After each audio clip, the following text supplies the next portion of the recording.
నమస్తే అండి. నమస్తే అండి. ప్రస్తుతం ఆంధ్రప్రదేశ్‌లో ఏ నోట విన్నా జగన్మోహన్ రెడ్డి గారు ఎప్పుడు అరెస్ట్ అవుతున్నారు? అరెస్ట్ ఖాయం. పక్కా. ఎప్పుడు? తెల్లవారుజామున అరెస్ట్ చేస్తారా? అర్ధరాత్రి అరెస్ట్ చేస్తారా? లేతే మిట్ట మధ్యాహ్నం అందరూ పడుకుంటే అరెస్ట్ చేస్తారా? ఎప్పుడు అరెస్ట్ చేస్తారు? మీరు చెప్పండి ఎప్పుడు అరెస్ట్ చేసే అవకాశాలున్నాయి? టైం, ముహూర్తం ఏంటి? లేదు. ఆ! మోడీ తలుచుకుంటే అవుతది. అసలు తలుచుకుంటారంటారా? అదే కదా చిదంబరం రహస్యం. ఓకే. మోడీ తలుచుకుంటేనే అవుతది. ఎన్ని అరెస్టులు జరిగినా నిజంగా మోడీ తలుచుకోకపోతే హ్మ్. ఇన్ని రోజులు బెయిల్ మీద ఒక మనిషి ఇన్ని సంవత్సరాలు బెయిల్ మీద ఉంటాడా? మోడీ అనుకోబట్టే ఆగింది ఆయన బెయిల్ రద్దు. ఆ! రద్దు కాలా. అవును. ఎందుకు రద్దు కాలేదు చెప్పండి? ఆయనతోటి అవసరం ఉంది. అంతే. ఇప్పుడు కుమారస్వామి ఎంపీ సీట్లు ఎలా అవసరమైనయో జగన్మోహన్ రెడ్డికి సంబంధించి కొన్నిసార్లు ఆస్తులు కావచ్చు, కొన్నిసార్లు ఎన్నికల బాండ్లు కావచ్చు. ఇప్పుడు మోడీకి బీజేపీ పార్టీ దేశం మొత్తం మీద కొనుగోలైన ఎన్నికల బాండ్లో 93% ఒక్క బీజేపీకే ఉన్నాయి. మిగతా 7% వీళ్ళందరూ లాక్కొని పీక్కొని తీసుకుంటుంది. అప్పట్లో ఏపీ ఎలక్షన్స్ నడిచినప్పుడు ఆ టైంలో అంటే కూటమిగా ఏర్పడక ముందు ఒక ఒక సామెత కూడా కాదు అది, ఒకలాగా బాగా వినిపించింది ఏంటంటే సైకిల్ కేసినా పువ్వు కేసినట్టే, ఫ్యాన్ కేసినా పువ్వు కేసినట్టే అనేవారు అవును కదా. ఇన్ని సంవత్సరాలు అంటే 5 ఏళ్ళు అధికారంలో ఉన్నప్పుడు జగన్మోహన్ రెడ్డి గారు ఏ రోజు మోదీ ఎత్తలేదు. ఇప్పుడు ప్రతిపక్షంలోకి జగన్మోహన్ రెడ్డి గారు వచ్చినా ఆంధ్రప్రదేశ్ వచ్చినప్పుడు ఆయన వస్తున్నారు వెళ్ళిపోతున్నారేమో తప్ప జగన్మోహన్ రెడ్డి గారిని ఒక్క మాట కూడా అనట్లేదు అనరు కదా. అనరు. ఆయన పేరు ఎత్తాలంటే ఈయనకి ఒక రకంగా భయం. ఎవరికి? మోడీ గారికి. ఎందుకంటే ప్రెస్ అడుగుతుంది కదా, ఎందుకు ఆయన బెయిల్ రద్దు కావట్లేదు అని. అంటే మీకు వాళ్ళకి ఉన్న లాలూచి ఏంటి అని అడుగుతుంది కదా. మరి లాలూచి లేకపోతే ఎందుకు బెయిల్ రద్దు కాదండి చెప్పండి? 5 సంవత్సరాలంటే నేనేదో అక్కడ పీకి కట్టలు కట్టేస్తున్నాను, నాకు కుదరదు అని చెప్పి ఆయన కోర్టుకు హాజరు కాల, సిబిఐ కోర్టుకి. వ్యక్తిగత మినహాయింపు నుంచి మినహాయింపు తెచ్చుకున్నారు, వ్యక్తిగత హాజరు నుంచి. మరి ఆ తర్వాత అయినా సరే ఎన్ని రోజులు పడుతుందా ఒక కేసు? 16 కేసులు పెట్టారు కదా. ఒక్క కేసు అయినా సరే త్వరితంగా విచారణకు వచ్చి శిక్ష పడదా? పోనీ నిర్దోషైనా ప్రకటించాలిగా. దోషి కాదు, నిర్దోషనైనా ప్రకటించాలిగా. ఎందుకు జరగట్లేదు? అది అతను కాపాడుతున్న అదృశ్య శక్తి ఏంటి అంటే మోడీయే. సరే, మరి ఇప్పుడు కూటమిలో ఉన్నారు. పవన్ కళ్యాణ్ గారికి అసలు అపాయింట్మెంట్ కూడా అడగక్కర్లేదు, ధైర్యంగా ఛాంబర్ లోకి వెళ్ళిపోవచ్చు, మాట్లాడుకోవచ్చు, గంటల గంటలు టైం ఇస్తున్నారు. మరోపక్క లోకేష్ గారు బుడ్డోడిని కూడా ఆయన ఒళ్ళో కూర్చోబెట్టుకుని ఆడుకుంటున్నారు.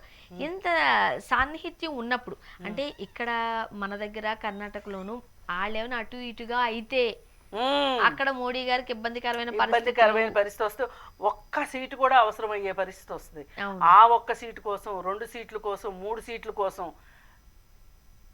అవి కూడా చాలా ఇంపార్టెంట్. అంతే కదా. మరి అందుకే మీరు అందరు నోరు మూసుకోండి, నేను ఎప్పుడేం చేయాలో నాకు తెలుసు అని చెప్పి అందరి నోర్లు మోడీ మోయిస్తున్నారు. అంతకు తప్పితే వేరే ఏమీ లేదు. ఇప్పుడు మీరు లిక్కర్ స్కామ్ గురించి అడిగారు. ఈ లిక్కర్ స్కామ్లో ఒక 32,000 నెలకి సంపాదించుకునే ఒక కుర్రవాడు 350 కోట్లు సంపాదించాడు. అతని అకౌంట్లో అతని ద్వారా 350 కోట్ల ట్రాన్సాక్షన్ జరిగింది. 5 సూట్ కేస్ కంపెనీలు పెట్టారు ధనుంజయ రెడ్డి కొడుకు పేరు మీద. క్విట్ ప్రోకో ఒక రకం అయితే ఇది ఇంకొక రకం ప్రోకో. ఇప్పుడు దీనికి కొత్త పేరు పెట్టాలంట కూడా. ఏమంట? ఏదో ఒకటి. అదే ఏదో ఒక కొత్త పేరు పెట్టాలి. ఇప్పుడు ఈ కొత్త పేరులో భాగంగా అసలు ఈ ఐఏఎస్లు ఐపీఎస్లకి బుద్ధి లేదు. వీళ్ళు అన్నం తింటున్నారా, గడ్డి తింటున్నారా? ఆల్రెడీ ఒకసారి క్విడ్ ప్రోకో కేసుల్లో ఐఏఎస్లు ఐపీఎస్లు మంత్రులు జైలుకి వెళ్ళిన సందర్భం తెలుసు. జగన్మోహన్ రెడ్డి యొక్క ఘనకార్యాలు మీకు తెలుసు. జగన్మోహన్ రెడ్డి ఎట్లాంటివాడో తెలుసు. అలాంటప్పుడు జగన్మోహన్ రెడ్డి ముఖ్యమంత్రి అయిన తర్వాత తండ్రి ముఖ్యమంత్రి అయితేనే అంత బకాసురుడిలాగా తిన్నాడే, ఇప్పుడు ఇంకెంత తింటాడు అనే ఒక భయం మీకు ఉండక్కర్లా, ఇంకెంత ఇరికిస్తాడు అని చెప్పి కృష్ణమోహన్ రెడ్డి, ధనుంజయ రెడ్డి, అందరు రెడ్డిలు ఉన్నారు. ఆశ్చర్యకరం ఏంటంటే అసలు స్కామే జరగలేదు, దానికి సంబంధించిన ప్రూఫ్సే లేవు అంటున్నారుగా. అంటే మరి ఇప్పుడు ఈ డబ్బులన్నీ ఎట్లా బయటకు వచ్చినాయి? ఇప్పుడు కసిరెడ్డి, రాజు కసిరెడ్డి రాజకేశ్ రెడ్డి తోడలుడు, ఉమ్, మరి వీళ్ళ ద్వారా వచ్చిన డబ్బులు అయ్యి పాపం ఆయన కూడా ప్రభుత్వ సలహాదారంట. ఇప్పుడు దా మనకు తెలీదు, నిజమే. నిజంగా తెలీదు. అయ్యో, ప్రభుత్వ సలహాదారులు జీతాలు ఐడియా ఉన్నాయా మీకు? 3 లక్షలు అంట కదా. లక్షలు 3 లక్షలు మనకెవరు ఇవ్వట్లేదు కదా. ఇప్పుడు ఏముంటది, వెళ్ళి 4 సలహాలు ఇవ్వడమేగా. అసలు ఏ సలహా ఇవ్వకుండా కూడా జీతం తీసుకున్నారు. అవును. వడ్డించేవాడు మనవాడైతే ఆఖరున్నా మనకు వస్తుంది, మనకు వస్తుంది అన్నట్లు. ఏదైనా అధికార దుర్వినియోగం భయంకరంగా జరిగింది. అలాగే నిధుల దుర్వినియోగం విపరీతంగా జరిగింది. ఇవి మొత్తంగా ఈ డబ్బులన్నీ ప్రైవేట్ వ్యక్తుల చేతుల్లోకి మారి బ్యాంక్ అకౌంట్లోకి వెళ్ళి అక్కడి నుంచి విదేశాలకు తరలివెళ్ళి మళ్ళీ దేశంలోకి వచ్చాయి. విపరీతంగా రియల్ ఎస్టేట్లో పెట్టారు. అలాగే ఆర్ఏటీ అని ఒక హాస్పిటల్ ఒకటి ఉంది, ఎక్కడ గచ్చిబౌలిలో ఉంటుంది, మెయిన్ రోడ్డు మీద ఉంటుంది. ఆ హాస్పిటల్ ఎలా ఉంటుంది అంటే 5 స్టార్ హోటల్ కంటే ఎక్కువగా ఉంటుంది. ఆ హాస్పిటల్ నిజమే, అది మన హాస్పిటల్ కింద ఫీలింగే రాదు, అన్ని సూట్ రూముల లాగా ఉంటాయి. అది మరి ఆ హాస్పిటల్ ఆ డబ్బులతో, లెక్క డబ్బులతోనేనంట.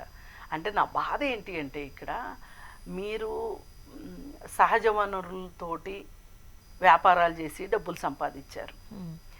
అక్కడ డైరెక్ట్గా ఎవరి రక్తమాంసాలు పీల్చలా మీరు. దేశ సంపద తరలిపోయింది. కానీ ఇక్కడ లిక్కర్ అనేది చీపు లిక్కర్ అమ్మి, బ్రేవరేజెస్ కంపెనీల వాళ్ళని, డిస్టిలరీస్ వాళ్ళని బెదిరించి వాళ్ళ దగ్గర నుంచి కేసుకింత అని మీరు లంచాలు తీసుకొని, ఒక కంపెనీ అయితే చెప్తుంది 44 లక్షల కేసులు అమ్మారంట వాళ్ళు ఆంధ్రప్రదేశ్లో. కేసుకి 50 రూపాయలు. అంటే ఎన్ని డబ్బులు వచ్చినాయి చెప్పండి. మనం లెక్క పెట్టలేము. అసలుకే రావు. నేను అసలే లెక్కల్లో వీకు. ఇప్పుడు క్యాలిక్యులేటర్ పెట్టుకుని ఆ సున్నాలు కదా ఏమైపోతామో మనకు అర్థం కాదు. 100 కోట్లు, 1000 కోట్లు, లక్షల కోట్లు ఇప్పుడు స్కామ్ 100 కోట్లు కూడా లేదు, అన్ని 1000 కోట్లు, లక్షల కోట్లే అయిపోయినాయి. అయితే ఇప్పుడు వాళ్ళకి ఇప్పుడు అలా బెదిరిస్తే, ఇప్పుడు ఒక వ్యాపారస్తుడు ఇప్పుడు కూడా వాడు నష్టపోవటానికి ఇష్టపడ్డావు. వాళ్ళకి ఏం చెప్పారు, నువ్వు మాకు ఇంత ఇస్తున్నావు కదా, నీ ఇష్టం వచ్చిన బిజినెస్ నీకు నచ్చినట్టు నువ్వు చేసుకో అన్నారు. నచ్చినట్టు చేసుకో అంటే ఏంటి అర్థం? నీ ఇష్టం వచ్చినట్టు రేట్లు పెంచుకో అని. ఇష్టం వచ్చినట్టు వాళ్ళు రేట్లు పెంచుకున్నారు. చీప్ లిక్కర్ ఇచ్చారు, కొత్త బ్రాండ్లు ఇచ్చారు. కొన్ని ప్రాణాలు కూడా గాల్లో కలిసి చాలా మంది చనిపోయారు. చాలా మంది. ఇప్పుడు మీరు 20 సంవత్సరాల నుంచి 30 సంవత్సరాల లోపు ఎవరైతే ఒంటరి మహిళలు ఉన్నారో, అంటే విడోస్ ఉన్నారో, ఈ విడోస్ అందరికి భర్తలకి రోడ్డు యాక్సిడెంట్లు మినహాయిస్తే, వేరే ఏదన్నా జబ్బులు మినహాయిస్తే గనక ఎక్కువ మరణాలు లివర్ పాడైపోయి చనిపోయారు. ఈ లివర్ పాడైపోయి చనిపోయిన తర్వాత మళ్ళీ వీళ్ళని ఒంటరి మహిళలు అనే పేరుతోటి, జాలితోటి మీరు ఏం చేస్తున్నారు? వాళ్ళకి పెన్షన్లు ఇస్తున్నారు.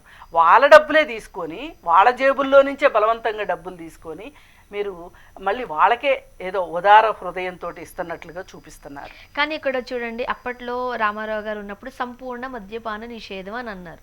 కొన్ని రోజులు అయిన కొన్ని రోజులు కాదు, కొన్ని టర్మ్స్ అయిన తర్వాత అదంతా మనకు సాధ్యం కాదు, జస్ట్ సంవత్సరాలే అంతే. ప్రధాన ఆదాయ వనరు రాష్ట్రానికి ఏంటి అని అంటే లిక్కరే.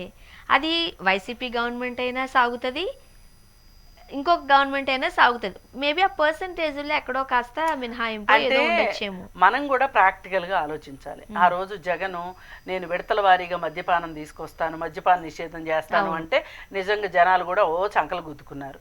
కానీ ఒక రాష్ట్రంగా మద్యపాన నిషేధం కుదిరే పని కాదు. రేట్లు పెంచితే తాగడం మానేస్తారన్నారు. ఎవరు మానేస్తారు? ఏం మానరు. పెళ్ళాలకు ఇంకో 2 దెబ్బలు ఎక్కువ పడతాయి, అంతే. అదే జరిగింది. చాలా మంది ఆడవాళ్ళ ఉసురు తీసుకున్నారు. ఇది ఈ మద్యపాన నిషేధానికి సంబంధించి మట్టుకు ఒక్కటే ప్రాక్టికల్గా అయ్యేది, ఇండియా మొత్తం మద్యపాన నిషేధం పెడితే తప్పితే మద్యపాన నిషేధము సక్సెస్ఫుల్గా అవ్వదు. ఒకటి. రెండోది, ఈ లిక్కర్ స్కామ్ గురించి తీసుకుంటే గనక ఎలక్షన్స్కి ముందే పురంధరేశ్వర గారు ఆంధ్రప్రదేశ్కి వచ్చి ఇంకో 2-3 మహిళలతో కలిసి కొన్ని లిక్కర్ షాపుల దగ్గరికి వెళ్ళి మీరు ఏ రేట్లు ఎంత, డబ్బులు ఎలా పే చేస్తున్నారు, డిజిటల్ మనీనా లేకపోతే ఏంటి, ఆన్లైన్ మనీనా లేకపోతే ఏంటి, ఇవన్నీ స్టడీ చేసి ఆవిడ రంకులేసి మరీ వెళ్ళింది ఢిల్లీకి. అక్కడికి ఢిల్లీ వెళ్ళేసరికి ఉత్తు తరుపులే అయిపోయినాయి. ఉండమ్మా నువ్వు కాస్త, మనకు జగన్మోహన్ రెడ్డి ఏ మూల నుంచి ఎప్పుడు ఏం అవసరం అవుతాడో నువ్వు కాస్త నోరు మూసుకో అని చెప్పి ఆవిడ నోరు మూయించారు. అయితే చివరికి జరిగింది ఏంటి, ఆ రోజే తెలుసు మోడీకి. పైగా అమిత్ షా చెప్తాడు, జగన్మోహన్ రెడ్డికి ఇన్ని ప్యాలెస్లు ఉన్నాయని మాకు తెలియదే. జగన్మోహన్ రెడ్డికి ఉన్న ప్యాలెస్లు ఈయనకి తెలియదు, కానీ కర్రిగుట్టల్లో ఏ నక్సలైట్ ఉన్నాడో తెలుస్తాడు మనకి. అంటే వీళ్ళు ఏం చెయ్యాలనుకుంటున్నారో వాళ్ళు చెప్తూనే ఉన్నారు. వాళ్ళు మనకి కళ్ళకు కట్టినట్టు అర్థమవుతుంది, కానీ ఎదిరించే శక్తి లేక అలా ఆగిపోతుంది. అంటే వాళ్ళు ఏది చెయ్యాలనుకుంటే అది చేస్తున్నారు. వాళ్ళ ఆట కట్టించే వాళ్ళు ఎవరూ కనిపించట్లేదు. ఇప్పుడు వాళ్ళ ప్రసన్న దృక్కులు ఉన్నన్ని రోజులు జగన్మోహన్ రెడ్డికి ఏమీ కాదు. అరెస్ట్ అయితే ఇప్పట్లో కాకపోవచ్చా చెప్పలేము. ఓకే, ఏదైనా మోడీ తలుచుకోవాలి. చూద్దాం, ఆయన తలుచుకోవాలంటే మనకు అంతే. చూద్దాం. Thank you so much.